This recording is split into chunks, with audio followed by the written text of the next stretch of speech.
The biggest danger from a solar storm may not look like a Hollywood disaster. It may be a distorted electrical wave, invisible noise that trips the equipment holding our grid steady, and then destroys some of the grid's most critical and hard-to-replace components. America runs on electricity, water, fuel, hospitals, the financial system, and now, massive data centers powering AI. All of our critical infrastructure depends on a functioning electric power grid. The science says we have a blind spot, and it's one that only those who own and operate our grid can actually fix, leading to an important question. Will they take action in time? It starts 93 million miles away. The sun erupts, hurling charged particles at Earth. When they slam into our magnetic field, they push slow, nearly direct currents through the ground itself. A high-altitude nuclear burst, the E3 pulse, does the same thing. Engineers call it GIC, Ground-Induced Current. And our grid hands it a doorway. Every large transformer is wired to the Earth for safety, and GIC enters through that ground connection, straight into the power system. Transformers are built for alternating current, a smooth wave, 60 cycles a second. GIC is essentially DC, and even modest amounts push a transformer into what engineers call half-cycle saturation. A GIC-saturated transformer becomes an active threat to the grid, doing two dangerous things at once. It starts drinking reactive power, the invisible muscle that holds voltage up, and it becomes a harmonic generator, injecting unwanted frequencies that ride on top of the clean wave, like vibration in a machine. Those harmonics confuse protective relays, overheat grid components, and stress the very equipment that keeps voltage steady. This isn't theory. In 2012, the Defense Threat Reduction Agency and Idaho National Laboratory tested the GIC harmonic threat by injecting DC into the neutrals of two 138 kilovolt transformers on a live test grid. The transformers began saturating within a second. On the high voltage side, harmonic distortion climbed to 1%. But as the power stepped down toward users, it grew. 8% at 13.8 kilovolts, and 32% at 2.4 kilovolts.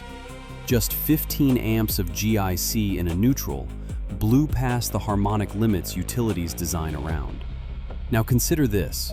Severe solar storms and a single high-altitude nuclear attack can induce thousands of amps of GIC.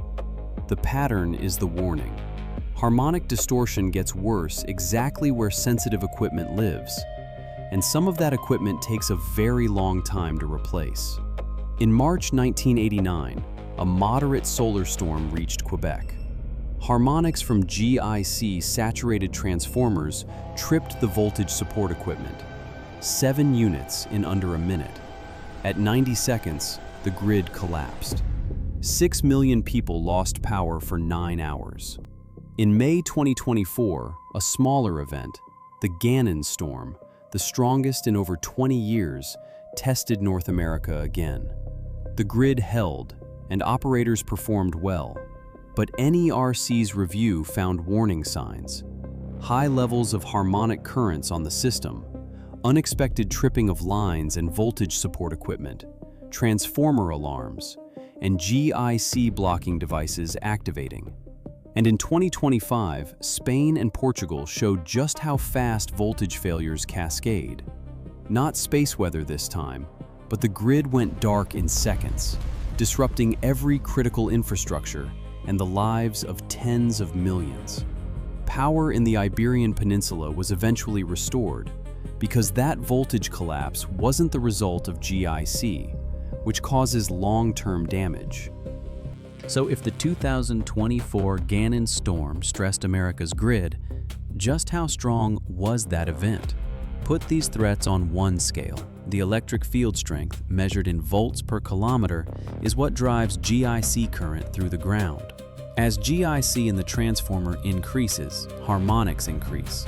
Gannon, the storm that set off those alarms, about 1 volt per kilometer. Québec, the storm that collapsed a grid leaving 6 million people without power, 2 volts per kilometer. The 1859 Carrington superstorm, prior to an electric grid, more than 20. The international standard for a single nuclear E3 pulse, 85.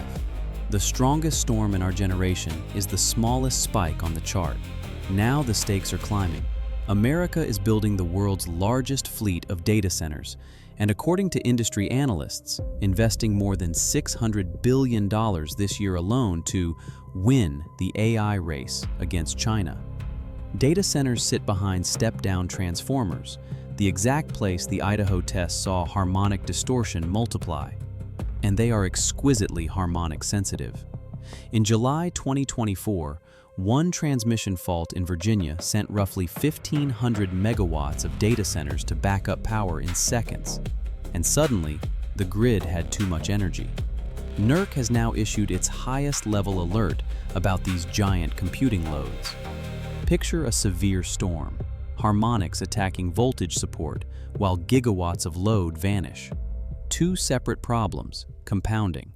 In July 2012, a Carrington-class superstorm, 20 to 30 times the size of Gannon, crossed Earth's orbit and missed us by a week. Imagine the next one is 10 years out. What do we tell our grid's leaders and our nation's lawmakers to do? Not more models, not more monitors. Detection is not protection. In a severe event, voltage support only serves to force the grid up longer, exposing sensitive equipment to catastrophic damage from extreme GIC and harmonics over a longer period of time. No operating procedure can keep GIC or the induced harmonics out of an energized grid. The current enters through the grounded neutral. Blocking GIC and preventing harmonics takes hardware, a capacitor in that neutral. The device exists, developed with the electric power industry, the Department of Energy, and our national laboratories. It's been proven and validated, operating for over 10 years on the US grid. It's called solid ground. When GIC strikes, the device switches on, and the choppy wave snaps back clean. The harmonics never start, and the grid is protected.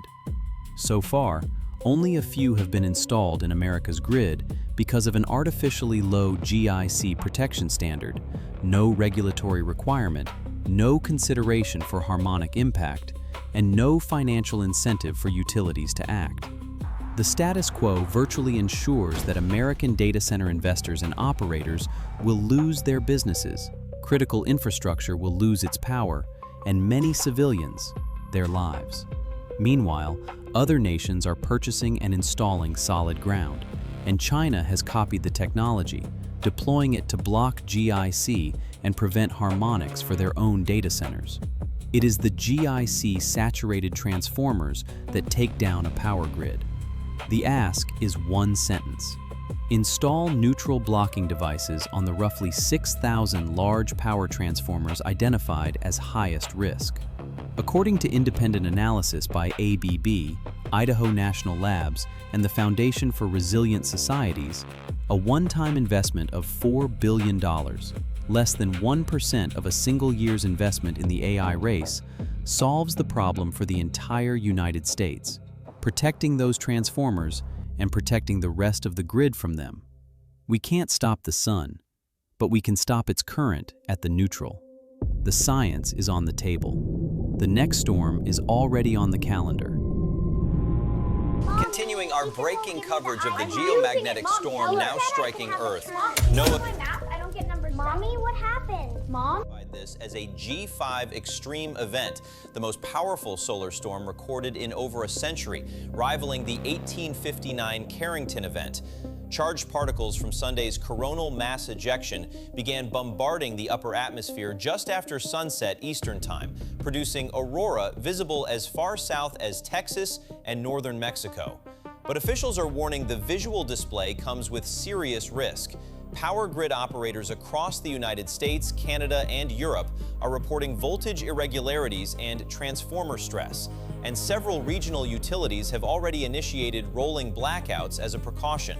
The Department of Energy is urging residents to charge essential devices now, fill bathtubs and containers with water, and prepare for the possibility of extended outages lasting anywhere from several hours to